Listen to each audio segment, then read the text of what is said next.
Damaged by Please Dial 123, Chapter 23, Sealed. Naruto's eyes flashed and he growled deep in his throat as he caught a familiar scent. He clenched his fist and the cup of tea he had been sipping shattered. The serving girl cried out in shock. Naruto ignored her and dropped his change on the table. He vanished without another word. He leaped across the rooftop at top speed, barely a blur to any ninja. He landed softly at his destination, spear already in his hand. He snarled fiercely at what he saw. He leapt into action just as Kabuto threw his kunai. Before any knew what was happening, his spear tip was pressed against Tsunade's throat. "What do you think you were doing?" he hissed at her. She had frozen, hands still outstretched, but no longer any green glow. "I was going to kill him," she said, voice trembling slightly. "It looks as if you were going to kill him. It was a trap." He smelled no lie. He pulled his spear back. "Good." Then he spun, launching at the snake. Sanin Orochimaru hissed in displeasure at the sudden attack, barely ducking under his swing. Naruto attacked with a flurry of moves. Kabuto jumped in and helped Orochimaru, deflecting as many of the blows he could. "Move, Naruto!" Naruto leapt into the air, and Tsunade lunged past him, slamming her hand into the ground. The pavement cracked and shattered as the rock beneath lifted. Orochimaru and Kabuto leapt away, clearing the roofs in their retreat. Naruto took off after them, Tsunade at his side. As they reached the field on the outskirts of town, the two Otonin turned to face them. Kabuto lunged at him, and Naruto he would kill the traitor, then go after Orochimaru. Tsunade could keep the other Sanin busy till then. "Die," Naruto whispered, lunging in with his superior speed and slicing the man. Kabuto screamed as the spear tore up his chest, cutting him. Naruto sneered at him as he fell. He turned to find Tsunade on her knees, trembling. Her face was splashed with blood. Orochimaru was mocking her. With a show of accuracy and speed, he threw his spear at the man. Orochimaru cursed as he dodged the spear by a thread width, the sharp blade cutting off a lock of his long hair and slicing his cheek. Shizune appeared next to her master and grabbed the Sanin, looking determined. She leapt back a safe distance. Senbon launched aimed at the Orochimaru. Orochimaru ignored her, sneering at Naruto. Then he smirked. Naruto got the warning too late. He grunted as a hand was shoved through his chest, right where his heart was. He looked down at the glowing green hand of Kabuto. He tilted his head and met them gritting glasses. A smirk overtook Kabuto's face. "Never turn your back to an enemy unless you are absolutely certain they are dead. Medics are the trickiest to tell with." He wrenched his hand free. Naruto hit the ground and coughed violently, spitting up blood. Kabuto stepped on his back and then strode towards Shizune and the broken-looking Tsunade. Naruto saw his vision blur. "I will hurt him. Give me another minute," Kyubi said simply from his mind. "You were reckless. You should have heard him, or at least felt the breeze from his movements." "I wasn't paying attention." "We'll do so next time." "There won't be a next time." Kyubi just grunted approval. Naruto felt a hand slip under him and flip him over. "Don't you dare die, Gaki!" Tsunade growled at him, looking fierce. Naruto caught sight of Jiraiya out of the corner of his eye, engaging Orochimaru in a fight, while Shizune kept Kabuto busy. "I won't," Naruto grunted, sitting up. Shizune was staring at his chest in disbelief. The part of his heart and lungs that had been destroyed were healing, and the skin over that wound was closing up. "How?" she stuttered in awe. "I can't die that easily," he said, voice chilly. He stood and straightened his coat. He reached into one of his many pockets and pulled out a black scroll. He unrolled it and splashed blood all over the words, drenching it. The sealing symbols glowed and almost appeared to move. "Oh, you're using that seal. Finally, I've wanted to see how it would work," Kyubi said gleefully. Naruto dropped the scroll over his shoulders and arms, and a few hand seals and a burst of smoke. 3 Kagebunshin appeared. One smirked and pulled out some long pieces of wire. The other 2 lunged at Kabuto. The man spun just as they reached him, the eyes flying wide. The 3rd Kagebunshin had leapt up and came down upon him during his brief moment of surprise. Wire wrapped around the man expertly, trapping his hands and his arms to his sides. The other 2 Kagebunshin struck him quickly, knocking his air out and hitting a point that usually caused unconsciousness. Kabuto held onto consciousness, though, swaying. The 3 Narutos grabbed an end of the wire in each hand and leapt back, pulling tight. Kabuto gasped in pain as the wire dug into his skin. The real Naruto moved quickly. In a few moments, the pitch-black scroll and red glowing symbols were wrapped all around Kabuto from his head down. Naruto jumped back, sliding a few feet on the soles of his feet. His hands were already locked in a sign. His hands started to move at high speeds, flashing through sign after sign. Orochimaru and Jiraiya stopped the battle, and Shizune leapt back with Tsunade as his chakra flared. Kabuto screamed at the top of his lungs, voice full of harsh pain as if he was being flayed alive and thrown in salt. The scroll tightened of its own accord, and the words slid off the page and covered Kabuto's entire frame, even going across his eyes and hair. Naruto then slammed his hands in one last sign, and red and blue chakras started to swirl around him. Yokoshimo Dorai Bindingu, Naruto said, voice barely above a whisper so no one but he and the demon in him heard. The black scroll burst into flames, falling from Kabuto. The wire snapped from him, and Kabuto fell to his knees, still screaming. The steel started to move around him before they all gathered in the center of his forehead, making on compressed black circles. He screamed one last time as the ball glowed and started to fade into his skin, no longer glowing. All that was left was one small black marking in the shape of three diamonds, slanted so their bases met and formed a one large pointed bottom and a top that broke into three triangle tips. They slowly faded against his skin a moment later.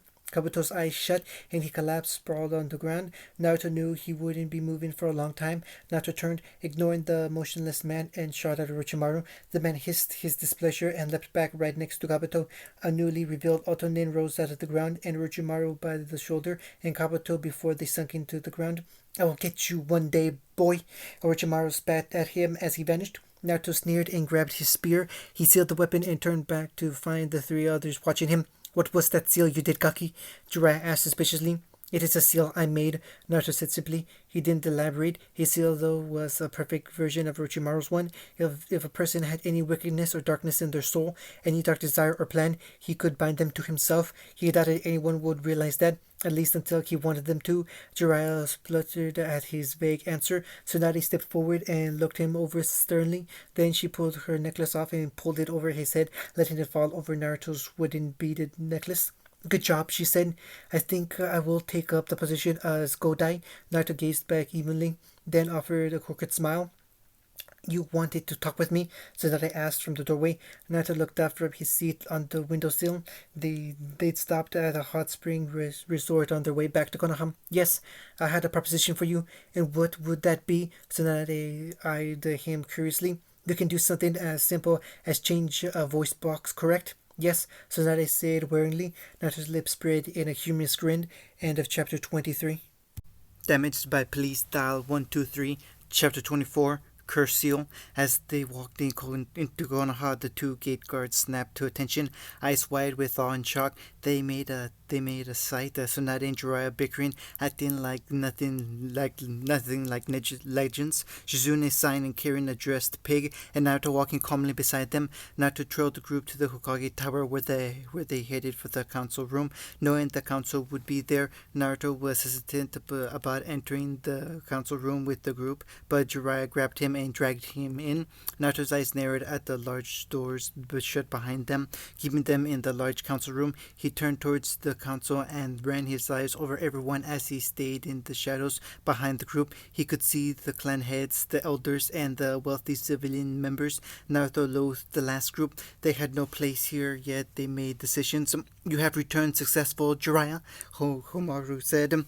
Will you accept the position as Gondai Tsunade? Koharu asked. Yes, Tsunade said determinedly. We welcome you. Koharu smiled slightly, and everyone bowed their heads at the new Gondai. Before we get down to the legal and technical business, Homaru started. Uzumaki, please step forwards. Naruto stepped forwards, back straight and face blank. The beads in his hair clinked as they hit one another. The only sound he made. Koharu stood and stepped towards him, holding out a familiar green vest. We present you, Uzumaki Naruto, with the rank of Chunin. Naruto slowly took the vest, the thick material clenched beneath his fingers. Sarutobi should have been handing him this vest, not anyone else.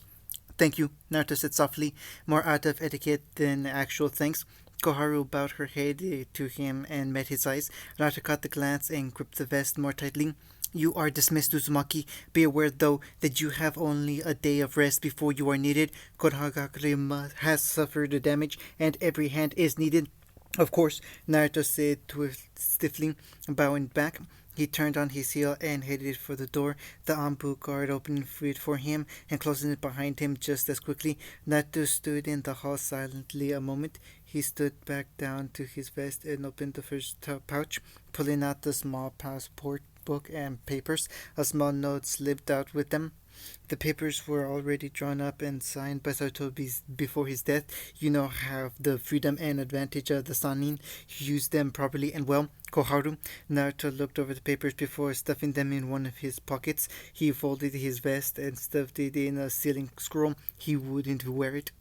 Naruto gulped down the water before lowering the water bottle. The little girl in front of him giggled and took the bottle from him before running off. Naruto looked around at the rest of the construction. He snorted to himself and redid his loose ponytail, holding back his long blonde hair. He had abandoned his coat and now just stood in sandals, black shorts, and a white t-shirt. He looked to the other people working around him and spotted Kimimaru cutting wood that had been measured by Sai. They had both decided to accompany him and help. Naruto turned back to his work, his water clone nodding briefly to him as he took over for it. It headed off to look for different work to do, and Naruto returned to fixing Konoha, a keen eye watching how everything fit together. Shizune, the dark-haired woman blinked and turned to look at him. Hello, Naruto-kun. She smiled. Tsunade is still busy with your favor. Naruto gave a shrug. I came to see you. She blinked but looked at him curiously. He waved her to a room he had gotten in the tower for his use of the day. She followed cautiously into the room and he shut the door before moving to the seat she sat across from him. Tsunade asked me to do this in return for my favor, he said softly as he picked up his tattoo needling. What is it? She asked wearily. I'm going to tattoo a seal onto your wrists, he said easily. They're an alternate type of storage seal. They'll store your senbone for you and when you want, launch them back out at high speeds, faster than your specialized senbone launcher. She blinked in shock, but didn't protest as Naruto took her wrist and started to map out where the seal would be. Thanks to What's the mission? Naruto asked softly. Calmly, Tsunade held out the scroll for him to take. He flickered his eyes over the contents, eyes glinting with represents emotion. Who will be joining me? Narashikamaru, Akamichi Choji, Hyuga Neji, and Inuzaka Kiba. It says for joining grabbed him. You are the only ones we can spare. Tsunade sighed. You will be the leader. You don't even have to engage. You just grab Uchiha Sasuke and return. And if retrieval is not possible, kill him. Of course, Hokage-sama. Naruto! Naruto glanced back at the girl running at him. Please, she sobbed. What, Haruno? He asked calmly, blankly. Please bring Sasuke back. He stared at the distraught girl for a long moment. I will. Promise me. I promise I'll bring Sasuke back. Then he turned to his team and flashed the hand sign. They were leaping through the trees in an instant, hidden in the leaves of the tree. He smirked. Who said I keep my promises? Naruto leaped through the tree alone. The rest of the team was behind him to face the two Jonin-level Otonin, each possessing some ability that tilted the fight in their favor. Naruto expected that Kiba and Choji would be dead when he returned. He did not dislike them, but the odds were stacked in favor of their enemies. Neji could probably fight his opponents to a standstill, and Naruto expected that Shikamaru could outwit his, and Lee, who had caught up, would fight the fifth loyal Otonin that had appeared. Naruto expected to find the boy bloody and beaten but alive. He fully expected to return to Konoha-san's two of his team, though. Naruto chuckled slightly and threw himself into the open. Uchiha! He called out, a mocking tone hidden in the layers of his voice. Sasuke froze on the edge of the river and turned back to look at him, one eye black with markings up to the side of his face. Naruto watched with morbid fascination as black flame marks wound around the boy and a horrid purple chakra dusted across his skin. Uzumaki, he said coldly, are you here to bring me back? Naruto was silent for a long moment. I promised Sakura I would bring you back, he sneered. I guess we fight then. Naruto laughed. Sasuke threw a kunai at his throat, and then Naruto was gone. Sasuke didn't even have time to fling before a huge gale surrounded him. It swept around him tightly, and suddenly he was suffocating. His air sucked straight from his lungs. He collapsed, gasping for air. Naruto laughed behind him. Sasuke, Sasuke, Sasuke, do you really think you could fight me and even reach a stalemate with me? The boy didn't answer, gasping precious air as Naruto cut off the wind vortex around him. I'm faster than you. I'm stronger than you. I'm more level-headed than you. I heal faster than you. I have more tools than you. Sasuke coughed and glared, but he cut the glare off and quailed under Naruto's killing intent. He froze like a deer in a flashlight, and his breathing became ragged again as he shook. Do you think you could fight me, Sasuke? He cut the content off, and the boy collapsed again. Naruto kicked him in the gut, sending him skidding across the rock. Pathetic, Naruto sneered. I only used a small amount of my control over wind and some killing intent, and you're defeated? Naruto kicked him again, and this time he coughed up blood. And you made a mistake, he sneered. You assumed that I would keep my promise to the pink-haired bitch I call a teammate. He scowled as if the world was bitter. But you assumed wrong. I don't care about her or you. You're nothing to me. Sasuke glared as he whipped blood from the corner of his mouth. I could kill you now and not feel remorse. Black shifted to red as the Sharingan emerged. Naruto just kicked him again. He hit the cliff wall and whimpered aloud. But I won't kill you. Do you know why, Sasuke? The boy didn't reply. Naruto laughed. Because you are still useful. Run to Orochimaru and beg for power, for jutsu, for strength, for speed, for tools. Beg and hide away and train. Sasuke stood on shaky legs, now unsure of everything. Naruto turned his back on him. Run! Sasuke looked at Naruto's turned back and then the clear path. Naruto laughed again. Are you thinking of trying to kill me for the Mangekyo? It won't work, you know. We aren't friends. Naruto said it with conviction. His only friend was Kimaru and the dead Sandame and his beasts. And could he even call them friends? He doubted. Kimaru acted more like a servant. The Sandame was dead, and his beasts were only animals. No, he didn't have any friends. He heard the clatter of feet, and when he turned, Sasuke had vanished into the trees. Naruto's lone eye burned, and he smirked. Run, little Sasuke. Gaara, he greeted with a twisted smile. The redhead glanced at him and bowed his head. Thank you for helping my team, Naruto said, though there was no emotion in his voice. My team was sent to get negotiations between Konoha and Suna started. We believed we would gain more sympathy and more ears to listen if we helped. I've been honest. Naruto smirked and glanced about. King Kankuro was off somewhere out of sight. Choji and Neji were in surgery. Kiba was being patched up by his sister. Lee was escorted back to his room. Shikamaru sat on the bench outside the emergency room Choji was in, a lone finger bandage. Tamara watched the Nara oddly from a ways away. The Nara was ignoring her in favor of watching Naruto. Gaara bowed his head to Naruto and set off. Walking silently down the hall, Naruto raised a brow at Shikamaru. I think, Shikamaru said softly, that you are not at all sane. Naruto laughed in his face. When did you learn this, Shikamaru? Just now? Not nearly as smart as I thought if you missed it for so many years. It was always a suspicion, Shikamaru whispered, but it is confirmed. You let Sasuke go, didn't you? Naruto smirked. His lips formed in an expression sharp and jagged. I let him go, he agreed. Why? Because I wanted to, Naruto said carelessly. Shikamaru stared for a long moment. I could take that to the council, and they will ignore it. I'm a weapon, Shikamaru. I find a honed weapon that they think is under their control. Even if I'm not completely, they don't care. I'm much too valuable to dispose of, too dangerous to get rid of. Shikamaru clenched his fist. Choji almost died for this mission, and you let it fall apart. I think I hate you. Naruto just smirked, eye cold and frozen, face carved of stone. That's probably for the best. I never was a person many liked, but at least you hate me for the right reasons.